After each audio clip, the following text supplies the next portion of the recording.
Alappuzha federal bank പച്ച ചെങ്കടിക്കാട് ശാഖയിലെ ATM തകർത്ത് മോഷണ ശ്രമം. ഇന്ന് പുലർച്ചെ 2 മണിയോടെയാണ് സംഭവമുണ്ടായത്.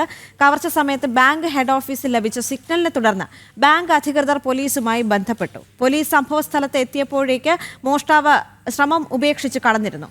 പോലീസ് പച്ചയിലെ ബാങ്ക് ജീവനക്കാരെ വിളിച്ചു വരുത്തിയ ശേഷം CCTV ദൃശ്യം പരിശോധിച്ചു. സുധീഷ് ഗോപാൽ ചേരുന്നുണ്ട് കൂടുതൽ വിവരങ്ങളുമായി. സുധീഷ്, ഈ മോഷ്ടാവുമായി ബന്ധപ്പെട്ടുള്ള എന്തെങ്കിലും വിവരങ്ങൾ?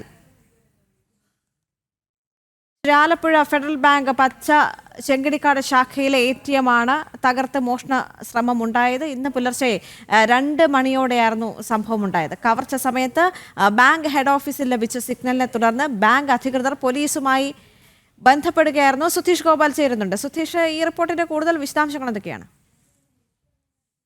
2 മണിയോടെയാണ് ഇത്തരത്തിൽ എടത്തുവ പച്ച ചെക്കടിക്കാട് ഭാഗത്തെ ATM-ൽ മോഷണ ശ്രമം ഉണ്ടായത്. ഇതുമായി ബന്ധപ്പെട്ട് ഈ മോഷണ ശ്രമം നടക്കുമ്പോൾ അത് സംബന്ധിച്ച അലർട്ട് ഹെഡ് ഓഫീസിൽ ലഭിക്കുകയും ഹെഡ് ഓഫീസിൽ നിന്ന് ഈ വിവരം പോലീസിന് കൈമാറുകയും ചെയ്തു. പോലീസ് അവിടേക്ക് എത്തുമ്പോഴേക്കും ഈ മോഷണ ശ്രമം നടത്തിയ ആ വ്യക്തി അവിടെ നിന്നും ഇറങ്ങിപ്പോയിരുന്നു. അതിനെ തുടർന്ന് CCTV ദൃശ്യങ്ങൾ പരിശോധിച്ചു. അതിൽ ഈ റോഡ് മുറിച്ച് കടന്ന് എതിർഭാഗത്തെ ചെറിയ റോഡിലേക്ക് കയറിപ്പോകുന്നത് കാണാമായിരുന്നു. ഇയാൾ റെയിൻകോട്ട് ധരിച്ചും മുഖം പൂർണ്ണമായും മറച്ചും നിലയിലായിരുന്നു. അതുകൊണ്ട് തന്നെ ആരാണ് എന്നത് സംബന്ധിച്ച് ഈ ഒരു ദൃശ്യത്തിൽ നിന്നും വ്യക്തത കൃത്യമായി ലഭിച്ചിരുന്നില്ല.